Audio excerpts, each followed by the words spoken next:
Hello, everybody, and welcome back to the Drive Pink Dialogue. Inter Miami gets a 2-1 victory over Tigres in the quarterfinal of the CONCACAF Champions Cup. It was gutsy. It was moments of brilliance. It was moments of pain. But ultimately, Inter Miami gets the result they need. There was some tomfoolery. And then there was Luis Suarez, who comes through with two penalty kick goals. One as Inter Miami is dominating in the first half, and one as they are desperate for something in half number two. And this is the Raw Reaction. I'm your host, Scotty. I will be joined in a minute by my co-host, Saur. But let me just start by saying, wow, what a game. That was an exceptionally exciting second half, a finish to the game. Obviously, Inter Miami gets the penalty kick in the 89th minute for Luis Suarez, who makes it 2-1. But then just a minute later, they have an opportunity that goes past the outstretched hands of Oscar Ustadi, hits the far post, comes inside, hits the other post, and then bounces out. And just like that, it is one of those nights for Inter Miami. And they get a 2-1 victory. Saur, my friend, how are you feeling? Only Inter Miami can have the best first half and then the worst second half. We were doing so well, and if only we'd taken our chances. And then Lord Lujan tried to ruin the party for us, but I said we're going to win on penalties, and we did win on penalties. So good for us. That was squeaky bum time, to say the least, with both the bums being hit by the ball twice and then out. It was quite funny. Also scary, but we did the job. Somehow got it done. I thought we played fantastic in the first half, very poor in the second half. Things changed, I think, but it was fine. It mattered getting a result, and Inter Miami snuck that through. So well done to the team. A lot of very good performances. Yeah, this team has the most talent, I think, of any team in the Confederation, period. It's just that they are on the older side, and they can't bring the intensity game in and game out. And because the younger players on the roster don't bring it in and game out, they don't have the conditioning to bring it when you need it, game in and game out. So oftentimes Inter Miami plays in the regular season a little bit of a less intense style. They brought the intensity from minute one, and you saw it in the first half. They were intense. They had a high press. They were winning the ball. They were creating half chances. They were getting into spots to create chances. I thought Suarez and Allende had some moments, and Ian Frey as well, where they should have done better with, and Inter Miami looked great, but they actually weren't creating clear-cut opportunities, even though they were dominating the run of play. Second half, you could see the energy was zapped. I don't know if it was they got cooled off at halftime, Jordi Alba's injury, Javier Mascherano not yelling at them to press high, like whatever it was. They clearly didn't have it in the second half. Rodrigo de Paul, who is supposed to be like just a never-ending engine, even he was out of energy at many parts this second half. I think it was more than just the energy aspect as well, because Rodrigo de Paul still, even towards the end, was probably the most fit player on the Inter Miami team and was doing the running, was doing a lot of things. I think the gaps opened up as well, which made it difficult for the structure to be compact, which made everyone do a lot more running. And it was a few things that compounded itself. Jordi Alba coming off really took the gas out of Inter Miami's acceleration, because we were really utilizing that side. And Tigres may have figured out a few things, tweaked a few things here and there as well. So they knew they weren't going to have the intensity, so they started playing in their own half more, and they tried to play more compact. They gave Tigres more opportunity on the ball, and then Tigres is a good side, and they were able to connect and sort of take over the flow of the game for much of that second half. And then when they get the breakthrough, which came in the 70th minute, 67th minute for Angel Correa. We'll talk about that moment, I'm sure. But it looked bad for Inter Miami. It looked really bad. And you had already used a substitution window, two of them actually. You only had one substitution window left. You didn't have a ton of options to really change the game. and then they get bailed out by a handball. And my first reaction is, man, it's pretty nice to get penalties every once in a while because it seems like we never got them. But in this Leagues Cup, it has absolutely saved us. We got one in the group stage or the phase one or whatever you want to call it, and then 2 tonight. And that was the difference in the game, especially that 89th minute winner where, listen, if that had come in the 79th minute, Tigres probably equalizes. They even had the one opportunity off both posts post us going up 2-1. They were clearly more energized at the end. They clearly had control of the game. So that handball changes everything for Inter Miami. And then when you convert it, you now have that precious lead with 5 minutes to go. You can bring on Toto Avila, see out the game. But wow, like that's a game we're not going to forget anytime soon. And both of them were penalties. So Inter Miami got to positions where they had to get where they got the penalties for good measure. But I'll be honest, I fail to remember a clear-cut opportunity we may have created in the first half or in the second half. Maybe in the first half we had a lot more. Allende had 2. One on a header and one where he just takes a terrible touch. Yeah. No. He had one in the first half. Right? That was like a really good we didn't have a shot on goal that was like, oh, we only missed by a whisker or the goalkeeper saved it. I thought it was just we got to that point and then we just weren't able to convert it, which was really annoying. Inter Miami was getting out of possession really well in the first half, getting into the final third really well, very quick, very crisp passing. The movement was very fluid, looked so good, but just did not have the finishing touches. And I felt like this would come back to bite us, but thank God for that penalty because we needed it. Otherwise, it would have been...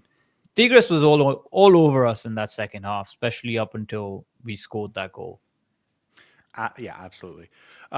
Okay, let's get to the chat. Janet says, whomever wins, there's so much to impact from this game, and whoever won, it's still never. Okay, so this came before the end of the final. Let's talk about Javier Mascherano because huge fine coming his way. Huge fine coming his way. He is not going to be allowed to sit there come semifinal time, and he will be suspended for the next match. But it was kind of funny, and it all worked out for the best. So, you know what? Take your fine and take this pat on the back. But that was hilarious. I don't know why he got a red card. I didn't see it. It's because he was complaining about how much extra time there was in the first half. For no reason, by the way. It was totally justified to have the extra time. But I don't know, maybe he said something he shouldn't have.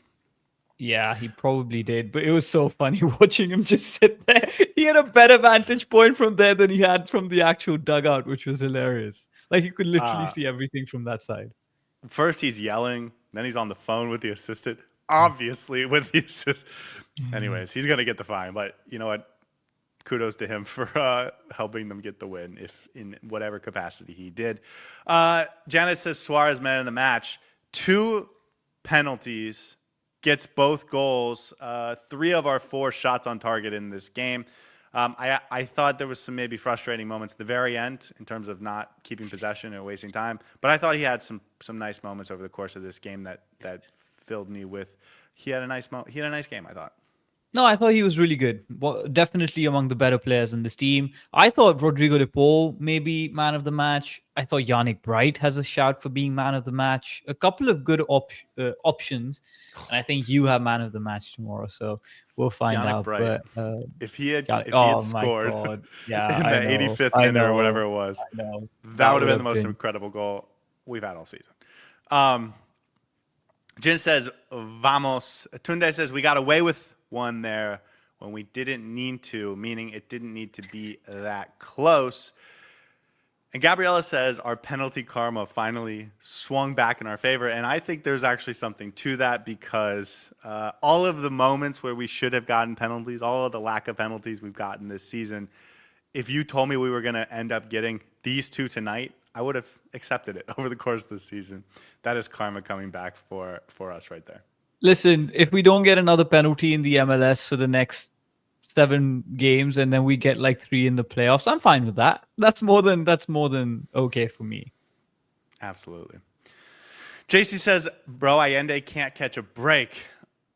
Truly the worst, like our best opportunity of the game was Allende carries it into the box and then he fumbles it. And that may have happened twice, honestly. But again, we won, so I'm not going to dwell on it too much. he's just so clunky. Like just such a clunky player. And he always like this? I don't remember. No, no, it's gotten way worse. Tunde says Bright, man of the match for me. What'd you think of Yannick Bright tonight? Uh Brilliant. As I said, I thought he might have been man of the match. I thought he was fantastic. He was doing so many good things. That run that he made into the box where he nutmegged the player, almost got that goal, would have been fantastic. But in the first half, he was just doing everything that was needed. And he was one of the reasons we were winning the ball so high up and was so good in the pressing structure. And of all the players sort of dying out in the second half, losing their energy, I thought he just kept going. He has an engine and a half on him.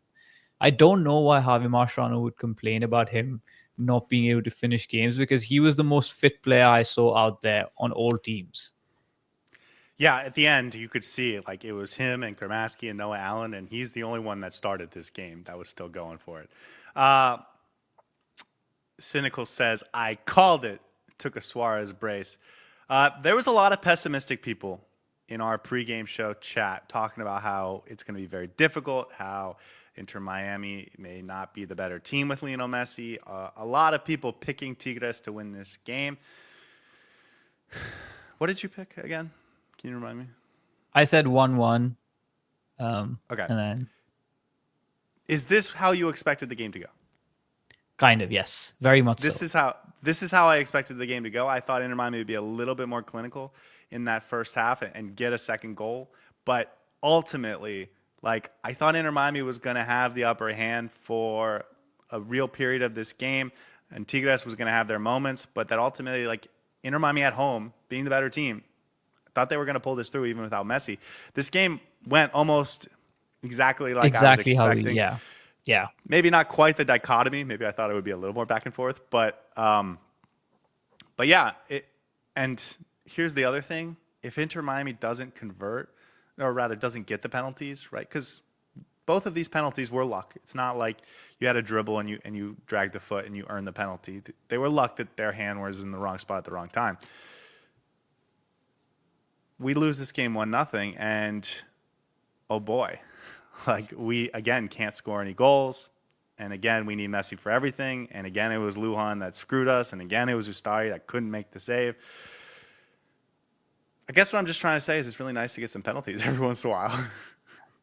Yeah, but I will say we can talk about what could have been. I don't think that's a conversation for today. Maybe a conversation for tomorrow. It was a great game. I thought Inter Miami had a fantastic game plan in the first half. So kudos to Javi Mascherano for setting the team up the way they did. I'm interested to see why they actually faltered so much in that second half, and we'll rewatch the game, understand whether it was fatigue levels, whether it was something structurally, whether it was Javi Mascherano not being on the sideline, and everyone was like, "What do we do now?" Who knows? Maybe Javi Mascherano is the tactical genius that we don't give him credit to be. So a lot of questions about why the drop-off in performance, because it was quite stark and Tigres was all over us. But listen, this is a tournament. Both sides are gunning to win. It's not going to be easy. So the fact that we were able to pull out a victory is in itself a big, big deal. And kudos to Suarez for keeping his cool at a time when everyone else around him was extremely nervous too. Very well taken penalties. And on another day, I thought Tigres maybe deserved to win this game by how they played in that second half and how they took the game to Inter Miami. But we did what we had to do and got the result. For those that don't know, Nahuel Guzman is like well known across the continent, but even maybe across the world, is like one of the best at getting in the penalty kicker's head prior to the penalty kick, and he's had plenty of antics in the past. Luis Suarez, like calm, clear, collected, puts it right past him. A Repeating says, really good first half, to be honest. I will say, they came out, I thought they pressed high up the field. They were winning a lot of balls high up the field. I don't think Tigres was prepared for that at all. They were completely overwhelmed. They did not know how to handle it. They could not get the ball to their forward players. I don't think I mentioned I don't think I heard Nicolas Ibanez's name in the first half because he was just so locked down. I thought Ian Frey and Jordi Alba did a tremendous job on their the wingers that they had to play against. Okay, I have to say something. I thought Gonzalo Lujan and Maxi Falcone were fantastic for 65 minutes. And I They have were thought good. this before. I've thought this before. And every single time I start thinking this in the second half, I'm like, oh, they've been really good. They've been on there. They haven't made any mental mistakes. Almost without fail, something bad happens. And it's happened again today. But I thought for 65 minutes they were really good. And Maxi Falcone, I thought, was really good for 90. And so I wanted to give them credit. Busquets and Rodrigo de Paul had some incredible moments in terms of just getting out of trouble, playing through that Tigres line. And to me, the second half was like, we're just not going to press as high. And we're going to let you hold the ball, and we're going to lock it down. And Seba says, Mascherano parking the bus after a 1-goal lead. That could just be it. No, that's actually very, very true. So let's start with Maxi Falcone and Lujan. I thought they were solid. And that was very similar to how they performed against LA Galaxy as well. They looked solid for a while. And then as soon as the game started to go, here's the thing. When Inter Miami is playing on the front foot, defending doesn't necessarily become that big of a deal because we're the ones putting the pressure. As soon as the pressure starts to come on us, that's when Maxi Falcone and Lujan start to look worse. Because then they have to like step in, then they have to make those challenges. I thought Maxi Falcone was definitely far and away better than Lujan. Lujan with that one absurd moment, and that's where your quality shines. He had nothing to do that entire game when it comes to defending on the front foot. And then as soon as he had to, with that one moment, he got completely torn to pieces. And then after that, the defensive structure started to get more and more under pressure. So I agree with you. I thought they were really good up until a certain point, but that was also because Inter Miami was playing on the front foot and they weren't required to defend. When Inter Miami starts to sit back, as Esmeralda says, when they start to sit back, when they start absorbing pressure, that's when your defense needs to step up, and the quality just isn't there to do that. That goes to Javier Mascherano. Why do you want to sit back and just absorb pressure when your team is playing so well and has the other team under the cosh?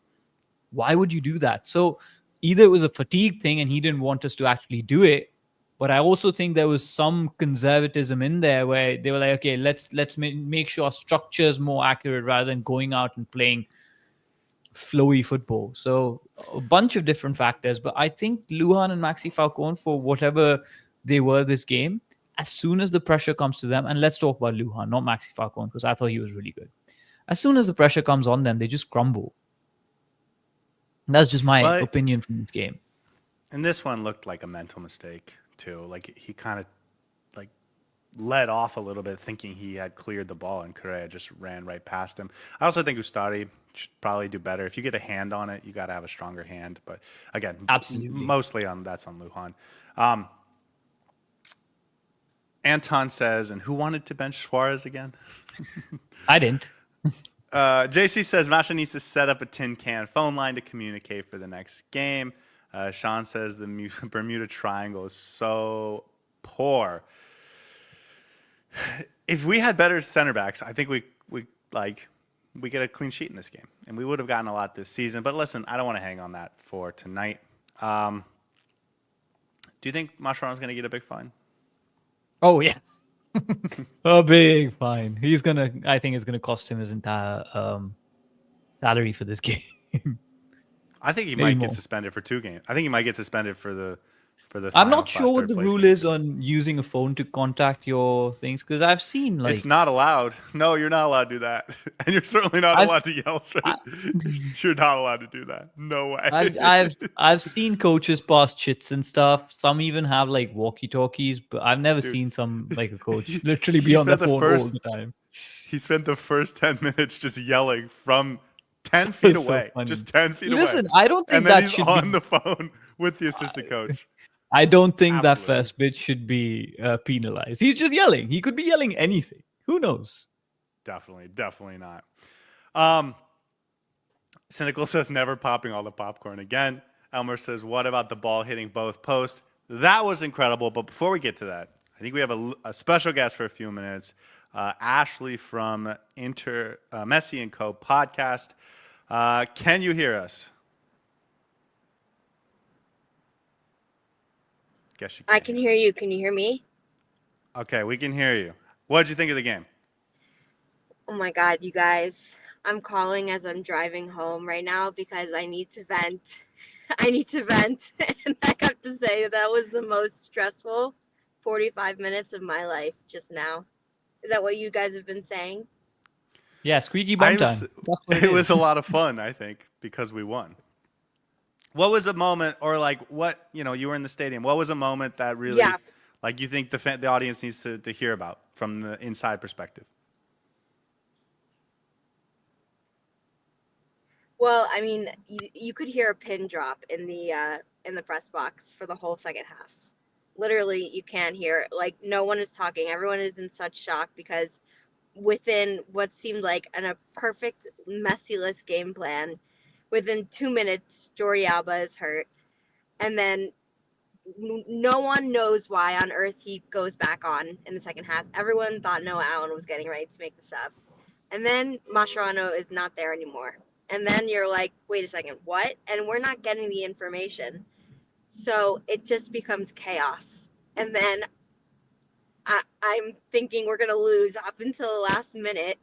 And then I just have to say, like, I don't know if I won't say for once, but the soccer gods were watching out for Inter Miami tonight because there's no reason on earth why we should have won that match. No reason. There's nothing to say, but Luis Suarez, for somehow, some way, does. And so I just have to say, vamos Inter Miami. That's all I can say. Ashley, I Ashley, will say go ahead. when you do go back and get a chance to rewatch the game, please see exactly what Javier Mascherano was up to throughout that entire game, because it was some of the most hilarious highlights that we've had this entire season. And you're not going to see him for another couple of games on the sideline either, so get used to it. Yeah, I started seeing clips of him on the phone, and I'm like, he's sitting in like the VIP section, and I'm like, okay, that's interesting. And then like it looked like at the end of the game that Jorge Mas was like on when they were trying to decide if it was a penalty. He looked like he was the coach. He was like halfway onto the field for a handball. Yeah, and it was fun to watch from our perspective as well. Okay, Ashley, I want you to know there's some people in the chat that are saying hi to you, so I will let you know that if you don't have that available on you. But final thoughts on this game before we let you go. Like, what is one takeaway you have from it?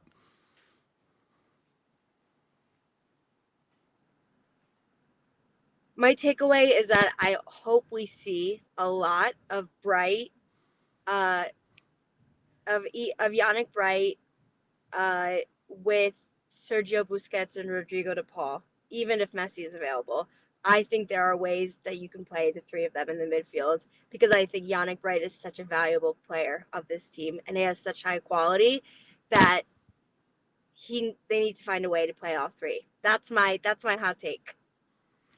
I don't think that's a hot take. Certainly, we would both agree with that, and we have tried to find creative ways to make it happen. But anyways, Ashley, thank you for joining us. Anyone that wants to hear more from Ashley, check out the Messi and Co. podcast. We'll let you go now because it's a little delayed, but thank you so much for joining us, and we'll catch you on again soon, okay? Thanks, guys. All right. Till Thanks, next guys. time. Saur. Elmer says, what about the ball hitting both posts? Ashley mentioned it. The soccer guys were smiling on us. If not for the penalties, certainly for that moment.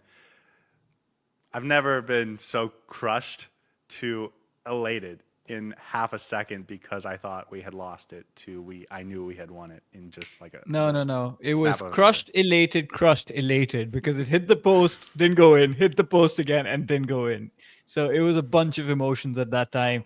I will say it felt like when you're playing FIFA against your little brother and you're just absolutely dominating them. And then you have a shot, it hits everything except the goal. And you're like, why am I not able to score? That's what Tigres must have really felt like at that moment. They deserved to score at that point, actually. And they were doing everything that they possibly could. And it just felt like it was Inter Miami's night. It just felt like it was Inter Miami's night. I will say I was a lot more comfortable in my couch because I had my little pillow with me. So every time I was nervous, I could just like hold on to it. But otherwise, I wouldn't want to be in that stadium at that time because there must have been a pin drop silence. Longest half a second of the game, certainly. Inter Miami, is going to the semifinal. And we talked about this in the pregame show. And I always want to remember what we talked about in the pregame show to bring it back into the raw reaction. But like just getting this result was so huge because it gets you just like a baby step away from the CONCACAF Champions Cup for next season. And that would alleviate so much pressure on this team for the rest of the season. And they did it. And again, I thought this Tigres game would be, at least from an opposition perspective, this is the most talented team I thought other than Inter Miami in the bracket still. I'm going to check what's going on with this Orlando City game. 0-0. That game is not in Orlando. It's in Los Angeles, I think. So Toluca, you would imagine, has actually a relatively big home field advantage. It's 72nd minute 0-0. Inter Miami's into the semifinal, and they're 2 wins away from winning a trophy. And there's a chance Messi's back for those games. And by the way, even if he's not back, those games will be at home, and it will be this same 11. Hopefully Jordi Alba's okay. That's still going to be talented enough to beat anyone. We've been in a semifinal before. We've been in a tournament this season where Inter Miami looked very good up until the semifinal. And come the semifinal, we were very, very poor. We need to rectify that. Whoever we're playing in the semifinal doesn't matter. Orlando, Toluca, does not matter. You go out and you smash them because this team needs to be in that final, no matter what. That needs to be the mentality because we've had one disappointment. The Club World Cup was not a disappointment. And you can't keep losing just before the final hurdle. You have to put on a good performance. And even if Messi is available or not available, I thought that the worst part about the CONCACAF Champions Cup exit was the fact that Inter Miami did not have a solid performance against Vancouver and honestly just rolled over for Vancouver. Yeah, I'm not sure they played great. I'm not sure they played great that entire not. tournament, if I'm being honest. Maybe. Except for that LAFC second leg. But the vibes were good. And Yes, we expected Inter Miami to win. Against Vancouver, we basically didn't show up. And this team was built to win trophies. And so, like, again, they have 5 DPs. They have like 6 or 7 U22 DPs. Golden generation out of the academy, the best super draft pick in the last 5 years. And I might have to start eking that number up from the best super draft pick from the 6 years, last 7 years, last 8 years, because Yannick Bright's a phenom. But this is a trophy-winning type team, and they have to convert on that. And if not just the coach, who I know we blame a lot on, but everyone throughout the organization needs to have a hard look on themselves. And if you can win this, you feel great all the way until the finals. Because again, if they could beat Tigres, and maybe if they can beat another Mexican team in the semifinal. By the way, Toluca looks like they're controlling the game. They've got 14 shots. Orlando City has 4. So, but again, if it goes to penalties, anything can happen. Again, if they can win this trophy, this is like a continental trophy. I know it's not as prestigious as the CONCACAF Champions Cup, but it is the best teams in Mexico are in this tournament. The best teams in the MLS are in this tournament, and you come out on top. All of a sudden, you're going to go into that MLS Cup playoffs and think, we're good in tournaments. We're better than every team in the league. Like, you're going to feel good about your chances there. Whereas if we had lost tonight, we'd still be talking about the MLS Cup. Like, I don't know if we're the favorites. Probably aren't the favorites. So, like, I think this tournament could really change our perspectives on the season. And winning is a habit, right? You have to develop a habit of winning. You can't, if you lose one tournament in the semifinals, that's okay. But if you lose another one, that messes up with the mentality of the team. And if they can come together and win this, and dare I say, maybe even win this without Messi, I don't want to get too ahead of myself. I think he'll be back soon enough. But we've played this game without Messi, and we beat a very good Mexican side. So that should help their mentality. No, we did not deserve to go through. I think it was very close, and it could have. I think Tigres fans will be feeling a little bit hard done because they thought they had an opportunity to take this game to Inter Miami. But overall, I thought Inter Miami was able to more than see off what Tigres had to offer, and they were good for this result. Absolutely. No, and listen, Tigres' only goal came because our worst player had a moment of being terrible. So, like they weren't peppering the goal with shots. They had the only other chance that really was scary was that one at the end. I guess they had one from 35 yards that skidded off the post, but they weren't pouring in opportunities either. They just looked better in the second half, and Inter Miami looked much better in the first half. CV says Tigres only scored because Lujan was so slow, but Weigand was also not covering for him, which is something a defender's taught to do. That position got a lot worse defensively when Ian Frey came out, and I thought that was pretty clear. No, Cello got beat for offensively, pace like 3 or 4 defensively, offensively, every single way. Weigand got beat for pace in the first 5 minutes that he was on. And I was like, here we go again. Because they were enjoying that side so much. And Ian Frey had some phenomenal moments in this game. There was this one moment that he ran all the way back and put in a really nice tackle. There was a moment where he just bopped the ball over Tigres defender, and you're like, wow, that's beautiful. I think his finishing product wasn't really there, but he was getting us to the final third really, really, really well. And I love that. Speaking of Cello, can't start him over Ian Frey. Cannot. No. Like, the games he should start over Ian Frey are against the LA Galaxy. Chicago. Oh. Like, the game Yeah. before a big game, so you can rest Ian Frey for the big game. Like, there's a role for Cello Weigand, but it's not against Tigres in a quarterfinal do-or-die game. And I thought Inter Miami got worse, and Amanda says the same thing. Lujan and Cello were so weak on that side. Ian Frey going out really changed things. Like, if Ian Frey says he can go, I think you got to let him go, even in that situation. If it's I think that was a do-or-die planned type of sub, game. by the way. I think that was a planned sub. He would have come off regardless at like the 65th minute if he didn't have that slight knock. Maybe. JC says, I wish Bright had made that goal. It would have been insane. That would have been right up there with Suarez's Palmeiras goal for the best of the season. Had to sneak that one in there. Liz says Lujan was good until he wasn't. Miami King says Allende was better, but he missed chances. Dude, the thing is, it's all confidence for him. He just fumbles the ball in ways that he wouldn't if he was really confident in himself. But he's got the yips. And it's not just that. He's always getting into good positions. He is always getting into good positions. That's what frustrates me even more. Let's stay on him for a second, because he was a huge catalyst for why we were so good in the first half, because he was making that run every single time we got a turnover, and we could just put it over to him, and it would turn the entire flow of the game go in the opposite direction. It allowed our guys to get higher up the field, allow us to create a counter press, even if he did lose it. Like, it was him making those runs was phenomenal, but not just making the runs, us putting it over to him. It feels like sometimes when he's really in poor form, the guys are less.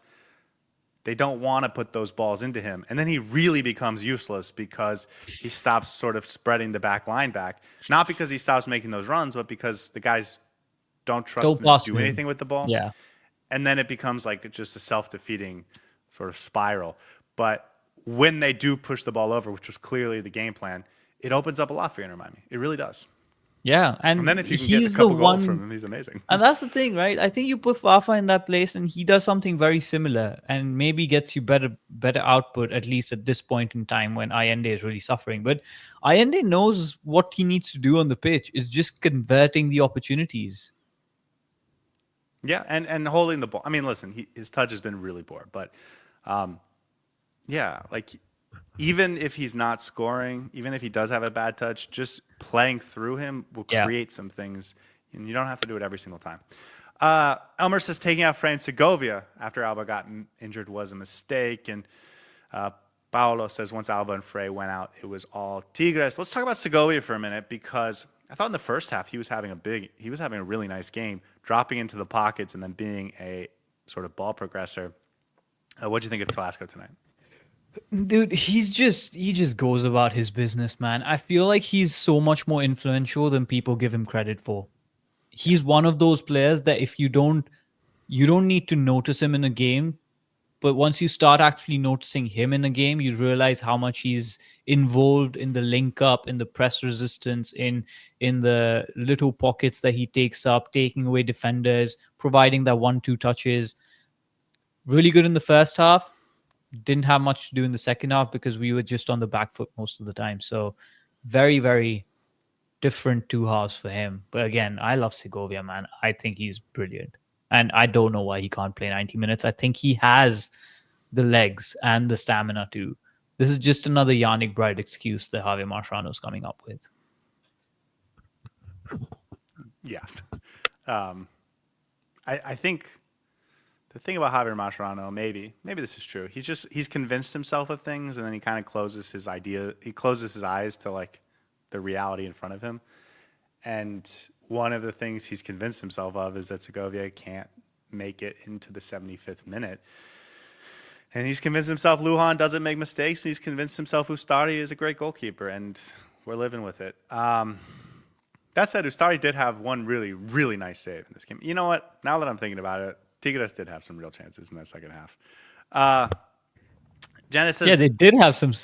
Yeah, I thought you said they did. They obviously did. Yeah, but it was like 4. It wasn't like 15, you know? Yeah. Like, it wasn't like still, a complete that's 4 more than Inter Miami did. No, Inter Miami had a couple in the first half. Janice says, want to find out if Alba's injured for next game. Why don't you talk about Jordi Alba, and I will see if there's any updates on his injury.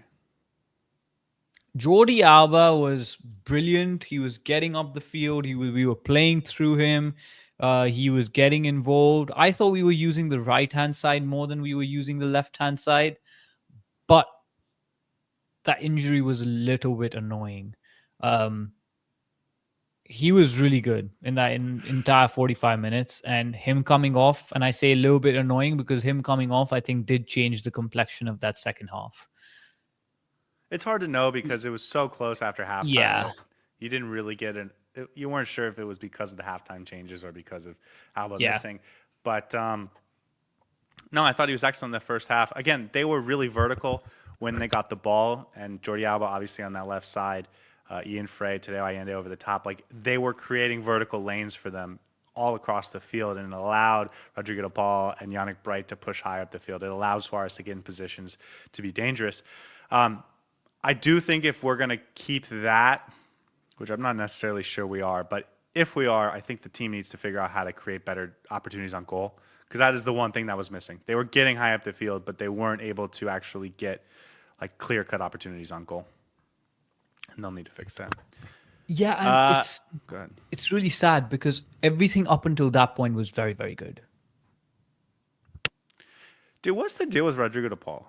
Because I thought he was supposed to be like a tireless engine. And now we're like 6 games in. It's not. I feel like that excuse from the first 2 games is like not there anymore. He should be like ready to go for 90 minutes. I don't know if he had a hamstring thing. I know he was holding it at one point in the Let me stop you right there.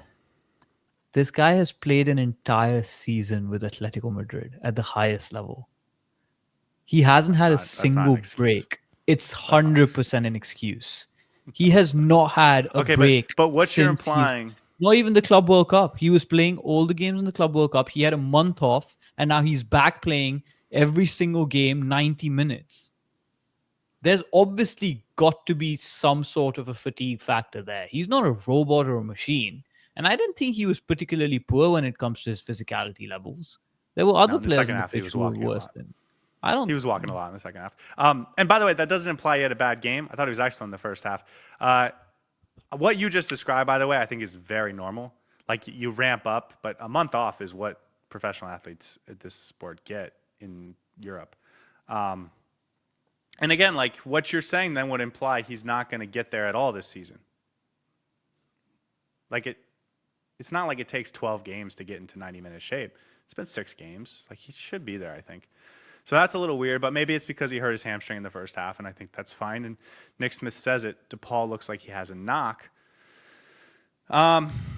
Jerry says Miami is 100% made for these cups. Having said that, Lujan is useless. Okay, let's stop on the first part.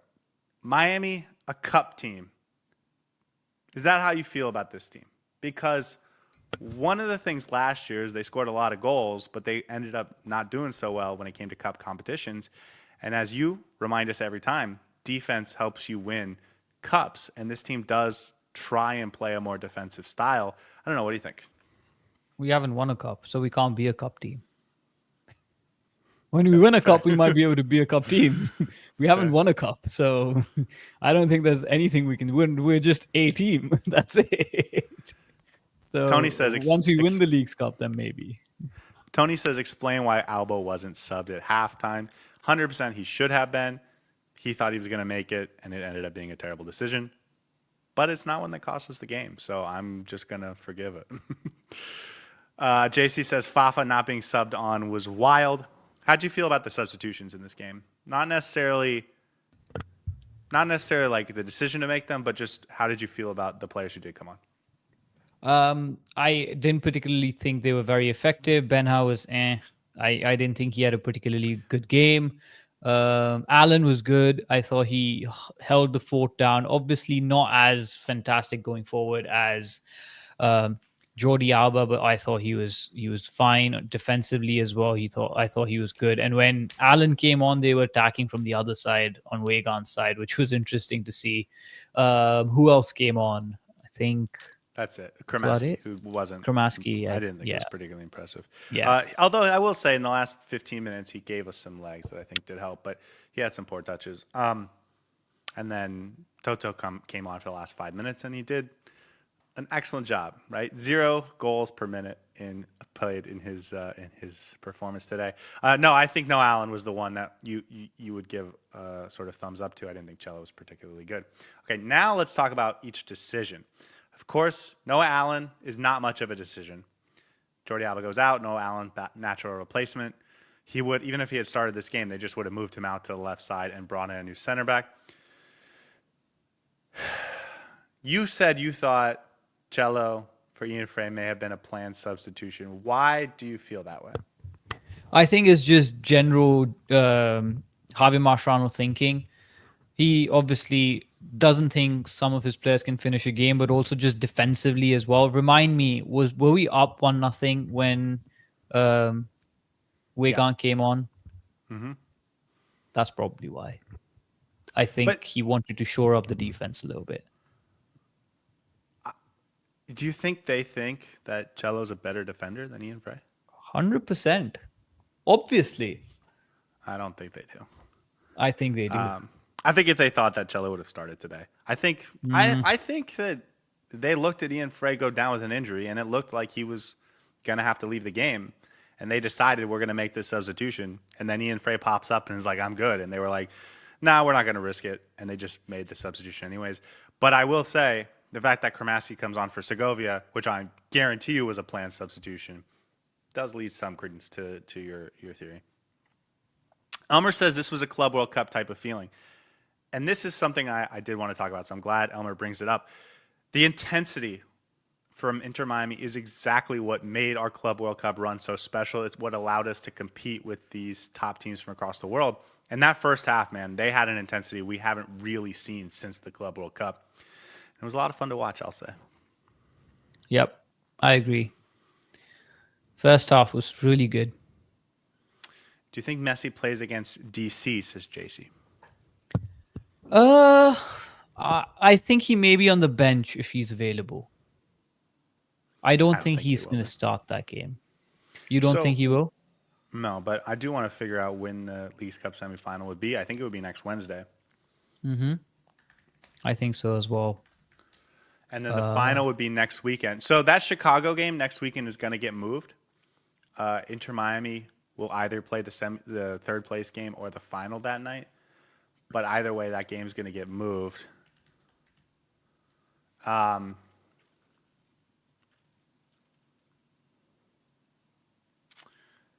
So one of them will be on the 26th and one of them will be on the 27th. I imagine our game will be on the 26th because we went first, which is next Tuesday.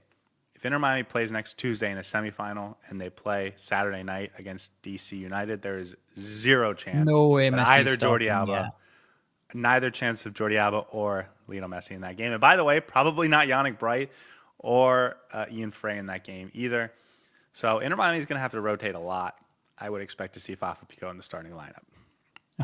If he's still here by the end of the transfer window. Like I said, I would expect to see Matteo Silvetti in the starting lineup. Amanda says maybe we'll have a better strategy against Orlando because Javier Mascherano is out. By the way, that game is going into the 91st minute. There's 2 minutes of stoppage time left, and it's still 0-0. So it looks like that game's going to penalties. Jerry says the extra time was 100% justified and the players went totally unconcentrated for it. Totally agree. That's what led to the Javier Mascherano red card. And then Elmer says, what about that pass from Suarez that Allende missed mightily? That was the one that he just walked into the keeper. There were a couple of those moments. I'm going to have to rewatch because he's done that a few times. Josh says this is the luck we've been saving all year. Paolo says the Gonzalo Piovi deal fell through. I did see that. It's being reported that Inter Miami thought they were going to get Cruz Azul to drop their price. They never did, and it was never going to be possible with the price that Cruz Azul was going for. So we'll see if they surprise us on deadline day. It might end up being a two-person window, and of course we haven't gotten official word on Silvetti yet. But, yeah. By the way, guys, if you're watching, we've got about 100 people watching on YouTube right now. If you can just hit the subscribe button, because I think we are 2 subscribers away from 1,000. And it'd be pretty cool to hit that live if just while we're going right now. So if you haven't subscribed, just hit the subscribe button so we can celebrate 1,000 subscribers live while we're doing this. Anton says, are we all rooting for Toluca? Toluca's a good team, man, but I don't want to play Orlando City next week. Yeah, I can't lose to them in a semifinal, man. No, we can't do that. Let Orlando suffer. It's clearly Orlando understands how to play us, and so playing against them I think would be terrible. But on top of that, I would like the new challenge, and on top of that, I love watching Orlando City lose. So I hope they lose tonight because that would be fun for me on all regards.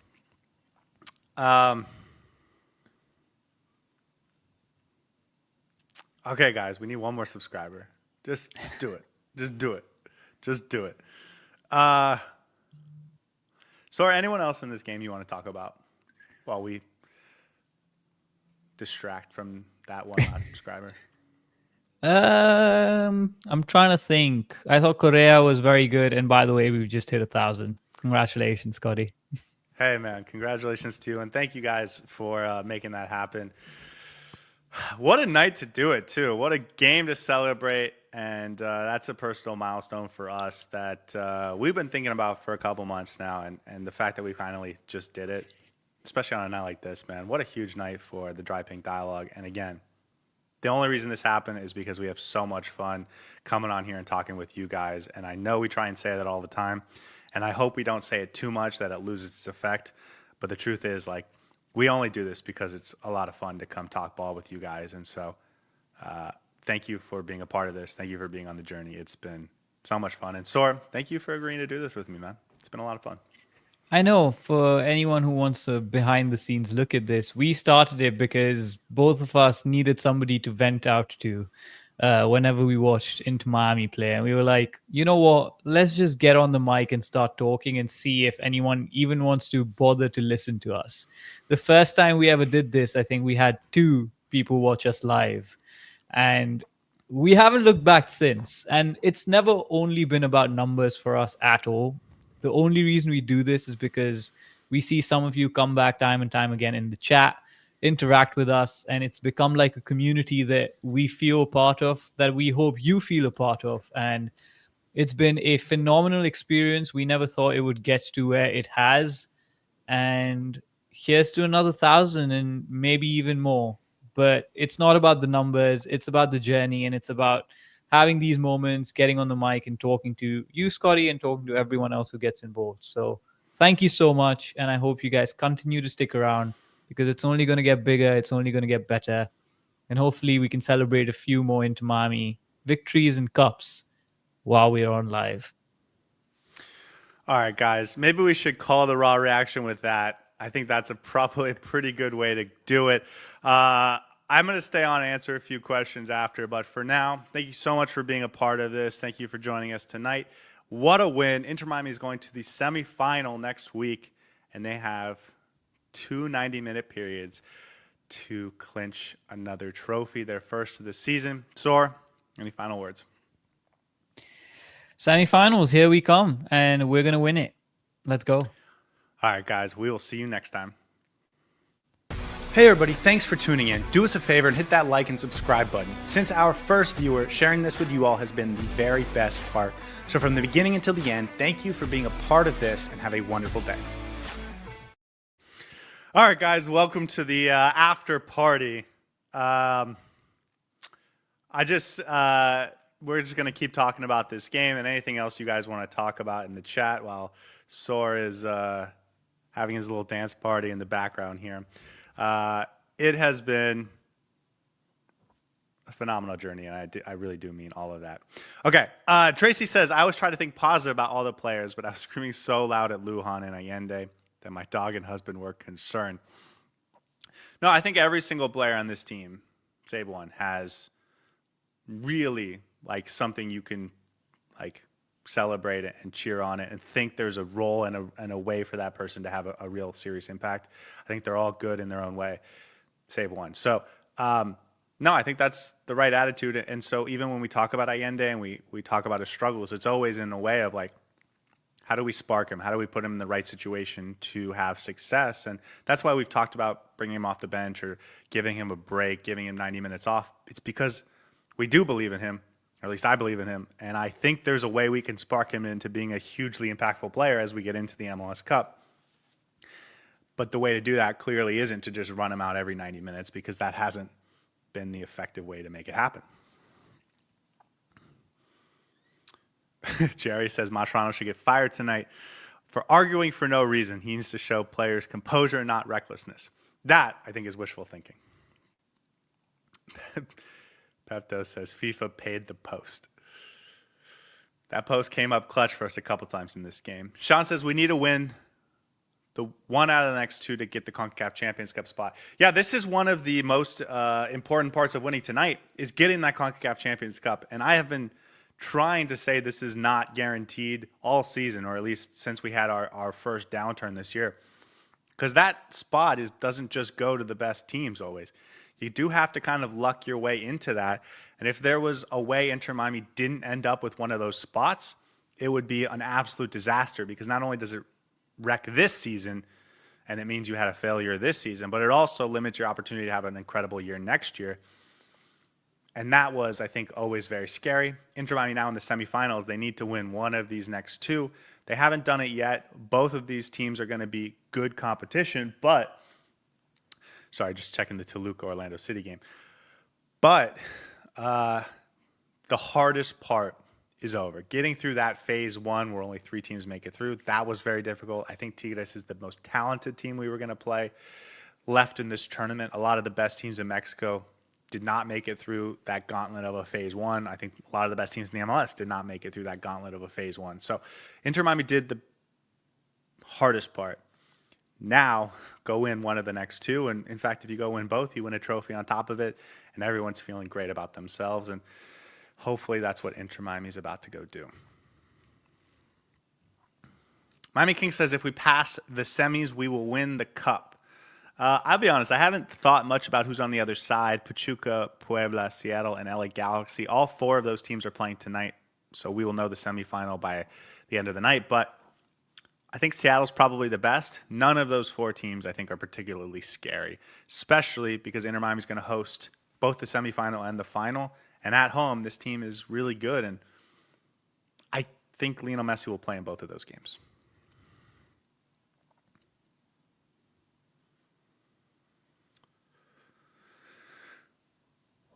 Summer Sunshine says, we won, but we had no goals without Messi. This is very bad. Thank God for the penalties. Listen, I did mention it already. Inter Miami needs to figure out, without Messi on the field, how to create quality shots. They weren't doing that today, even though they were playing well. Now, that's a problem a lot of teams have, so welcome to the MLS. But again, I still think this, without Messi, is still an incredibly talented team. They have to find ways to create shots on goal that are of sort of a high percentage.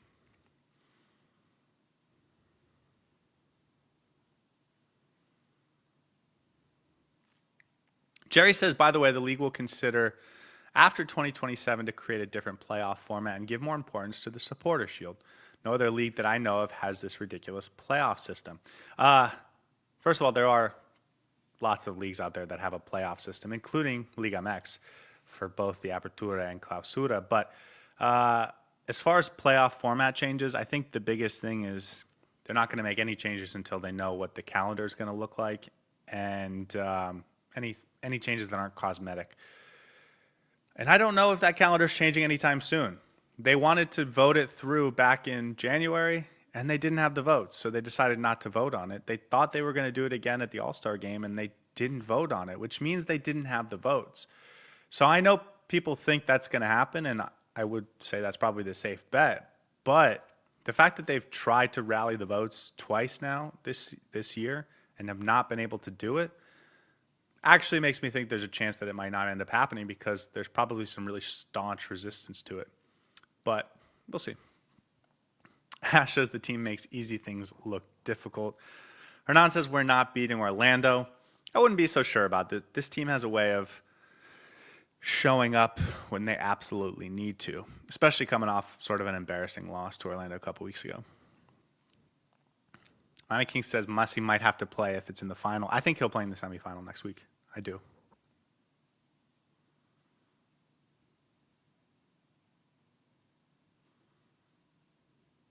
Jerry says, can someone explain why Miami has all the games at home? Yes. The seeding for this tournament was based on your finish in the 2024 calendar year in your league. And so the top 18 teams in the MLS were ranked in MLS order, top 18, all the teams in Liga MX. And then they went, I think Liga MX 1, MLS 2, Liga MX 3, MLS 4. Because Inter Miami was the Supporter Shield winner, they were the top team in the MLS in 2024. They were the top-rated MLS team. They ended up finishing second, or they started second.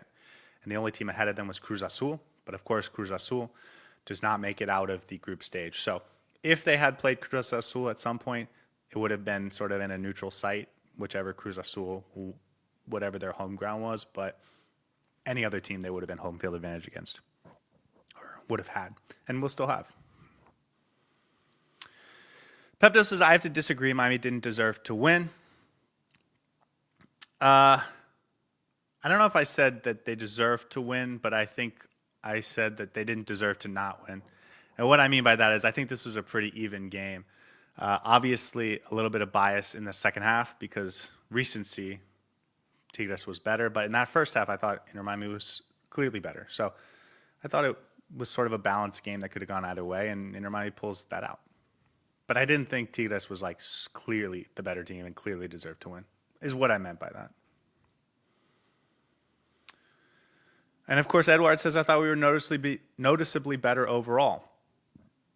We were really close to getting an attacker through on goal multiple times in the first half, and Allende missed a few chances. Tigres didn't create that much. So there you go. Jerry says they need to have games in Mexico too. I don't mind games in Mexico. I think that would be fun. But I don't think that's what Liga MX wants. So I don't think it's going to happen anytime soon.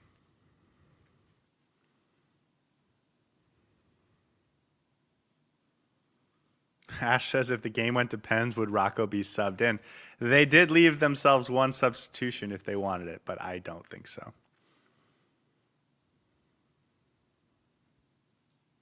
Josh says he's not used to the humidity, and I'm assuming that has to do with Rodrigo de Paul. But he's played lots of games in CONMEBOL, right? Most of South America is going to be humid and high in the mountains and stuff. I don't know. Like I'm not suggesting it's unreasonable. I guess I'm curious of like, is he 3 weeks away from being 90 minutes fit, or is it like he's not going to get there until he has a 3-month off season? Is my question.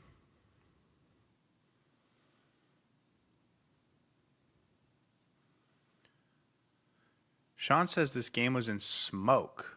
In Miami-Dade, you can smell the smoke in Broward.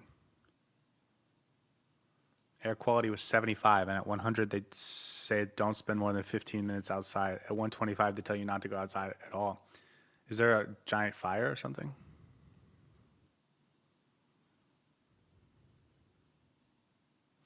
Sebas says Allen got cooked.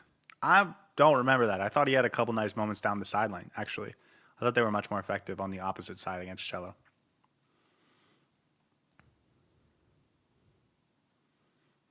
Sean says 0 goals allowed, 0 yellow cards from Toto. That's a win. Come on, guys. He doesn't get a yellow card every 5 minutes. It's more like every 50. Ash says Allen was doing a good job of clearing the ball. I agree. I thought he had one moment where he kind of got the ball under his feet and he kicked it for a corner. But aside from that, I thought he had some really nice moments, especially down the stretch. Maybe not nice, but where he handled the man trying to take him to the sideline or to the touchline. Tarn says, I feel sad for Obando and Fafa. They should get some minutes at least. Alan Obando is apparently healthy, so it wouldn't surprise me if we saw him get some minutes this weekend against DC. It wouldn't even shock me if he started. It would be surprising, but it wouldn't shock me. I think he'll get his first game in months this weekend if the situation allows it. But I think he's available now for the first time in a long time.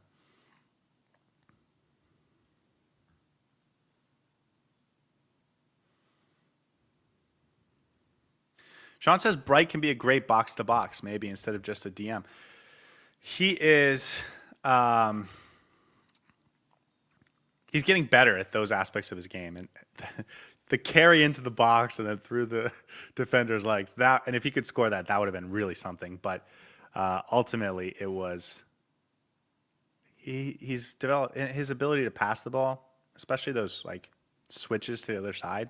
He's gotten significantly better at compared to last year, and he hasn't lost a step defensively.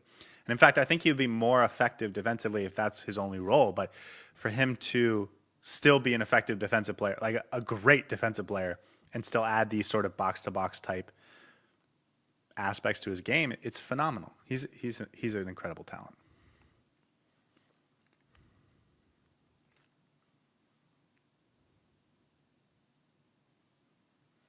Anton says, Scotty, you're wrong. Javier Mascherano 100% thinks Cello defends better. Frey gives more quality up front. This was a planned sub, as Source suggests, and that's why Frey's pleased to stay on were ignored. Maybe. The Orlando Toluca penalties is 5-5, and they're going to a 6th round, or maybe even a 7th round, actually. It's another save by Orlando. Orlando has a chance to win it on the next one, which means I'm not going to watch. And Sergio says live penalty reaction. YouTube Tavares says, got us on the subscriptions. By the way, again, really, I don't like asking for that, but when you're so close to 1,000, you kind of just have to. Especially if we could do it while we were live, I thought that would have been really cool. So thank you to everyone saying congratulations. I really appreciate that. By the way, sorry, going back to Anton's post about Cello being a better defender. He's not even close to a better defender. I think Frey as a defender, like I'm starting to think he's a better defender compared to Cello than he is a better attacker compared to Cello. Because at least Cello provides outlets getting forward, but he gets beat so often going the other way. And it's become especially pronounced since the Club World Cup. I don't know. I don't know if he hurt himself in the Club World Cup, but he's been really, really easy to just dribble around for pacey wingers ever since then.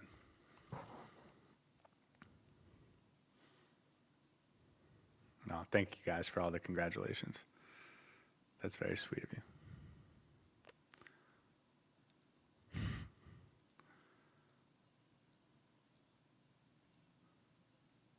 Jerry says Messi sits DC. They should let him rest, and then Luis and RDP. That is a road game, if I'm not mistaken. But I should double check that. That's a road game at Audi Field. They still play DC twice this upcoming season. I think you rest all of them. I think you can win without any of them. DC is kind of giving up on this season. They just hired a new coach. They're buying a lot of really young players, trying to build for next season. I think that's a game you can go win even without your stars. And bring Suarez off the bench if you need him. Bring DePaul off the bench if you need him. Leave Messi at home. Busquets can come off the bench if you need him. But, I don't necessarily think Javier Mascherano is going to do this, but I think that's the way to go, especially with the semifinal a couple of days later. Just makes no sense to run your guys out there for a long time.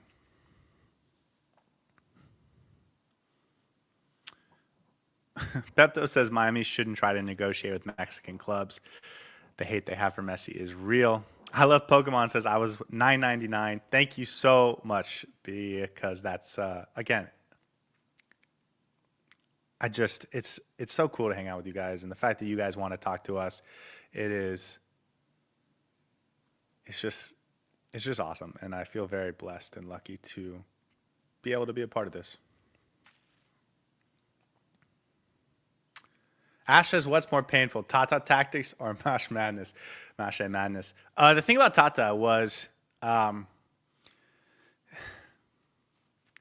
he would leave his defense exposed by not putting enough athleticism in the midfield.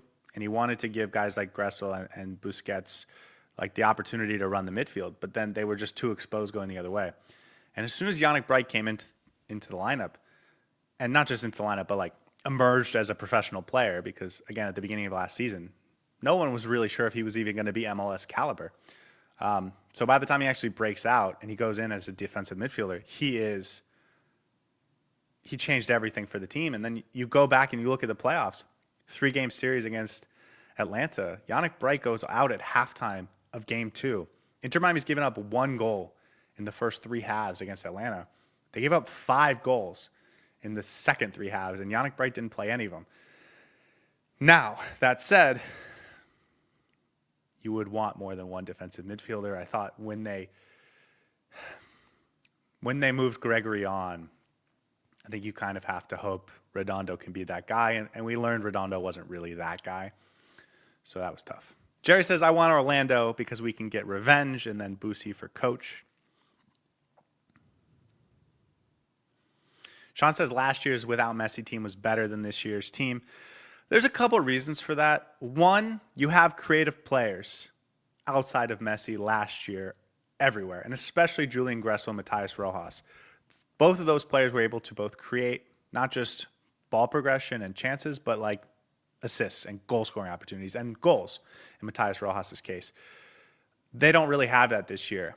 Suarez has to do a ton of playmaking, but Segovia is not a guy you're going to count on to score you a bunch of goals. Tadeo Allende, obviously in this type of form, is not a guy you're going to count on to score a bunch of goals. Rodrigo de Paul, we'll see. But that doesn't really strike me as his game. And then also you had guys like Campana who you could double up with Suarez, and he could provide you some magic moments. This year's team, and then beyond that, everyone down the whole roster was playing way more minutes. So then when they did get called in, they were actually like in form and ready to go. This year, there's a substantially smaller bench of players that can actually come in and have an impact, not because they don't have the talent, but because they're not in form and they haven't played in 3 months. And, David Ruiz hasn't played since the Cavalier game, and Alan Obando hasn't played since God knows when, and Baltasar barely plays. And those guys, those types of players, were getting 70-minute performances or appearances every 2 weeks, and they were staying in good form so that when you did need them, they were ready for it. This year, it's just, that's the real difference, I think. Tunde says, how did San Diego make the Leagues Cup then? I believe, and someone can correct me on this, I believe Vancouver decided to back out and they gave the spot to San Diego.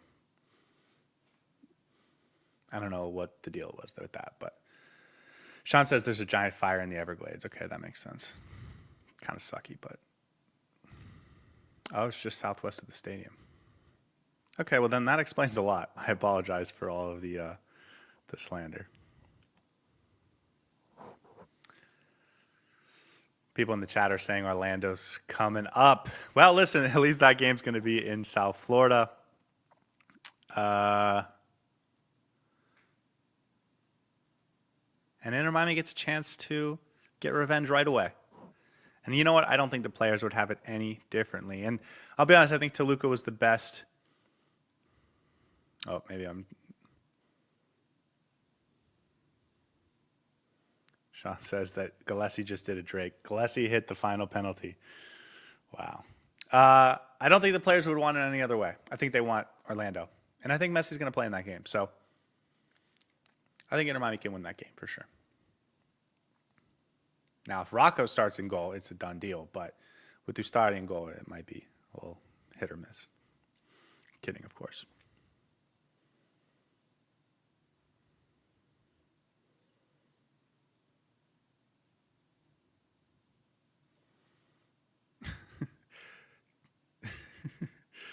How do I just skip the voice of Inter Miami like that? Ken Levicka. Ken, if you're still watching, you have a beautiful voice. I just have to tell you that. Sean says Yannick's secretly the best player on the team. He's the best player that's not one of the big five. And I don't think there's much of a doubt. Like, I think it's Yannick Bright, then it's Segovia, and then there's a really big drop-off to anyone else. And if you wanted to fight me on him, if you wanted to argue that he was even higher than sixth on the team, like, you're talking to the right guy to convince.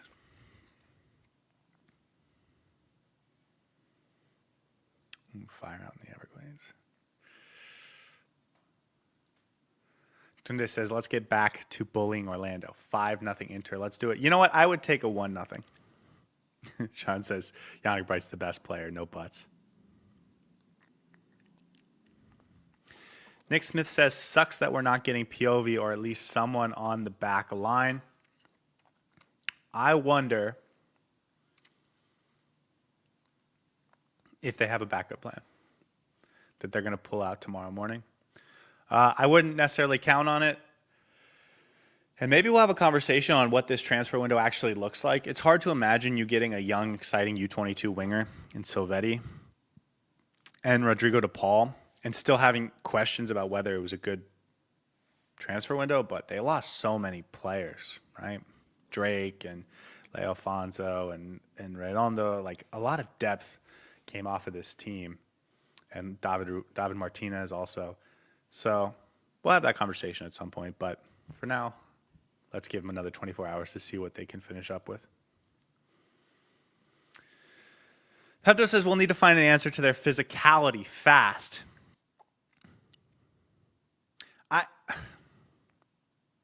I think Inter Miami's just going to bring it. It's a semifinal, and they will have it. And KGF says, when will the semifinal be? It'll be next midweek. The Leagues Cup website says it's one on Tuesday, one on Wednesday. I wouldn't be surprised if they both end up on Wednesday night, one on top of the other. But they'll be the next midweek, and then the final will be Sunday. And so will the third place game. Cringe says Fafa will most likely be leaving. And he says, yes, Bryce is definitely one of the best players. He's going to Europe at the end of the year. If I'm Inter Miami, I'm giving him a big contract this summer, like a 5-year, $1 million a year, $800,000 a year kind of contract, because he's the heart of the midfield, and you get so much worse when he's not on the field. And if he takes it, like he's 23, I think, maybe 24. If he takes that 5-year contract, all of a sudden you have him for his prime. He's 23, turns 24 in September in 2 weeks. So I would do that. And if he accepts it, you party. And if he doesn't, you start working on a move and hopefully bring in someone that's close to as talented as him. Sean says sign Bright to a 5-year max TAM deal every year. $15 million release clause. And Pepto says, does he want to stay in the MLS? Here's one thing I will say. Yannick Bright is the type of player you have to watch to truly appreciate. He does have huge games on the stat sheet, but unlike a goal scorer, it's sometimes hard to stand out. And as a 23-year-old, right, he's not like a 19-year-old doing this. I just wonder if he's not on the radar of European teams. He should be, because he's phenomenal. And I kind of want him to stay long enough to get his citizenship so he can represent the USMNT. But I also just love for him to stay at Inter Miami because he's one of my favorite players. Nader says if Messi trained with the squad, he should get some minutes versus DC to get him ready for the semifinal. He did not train with the squad. He trained individually, so he's not in the recovery phase, but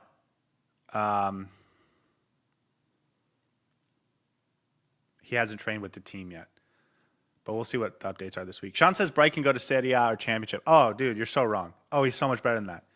He's a mid-table Serie A player, and I mean that right now.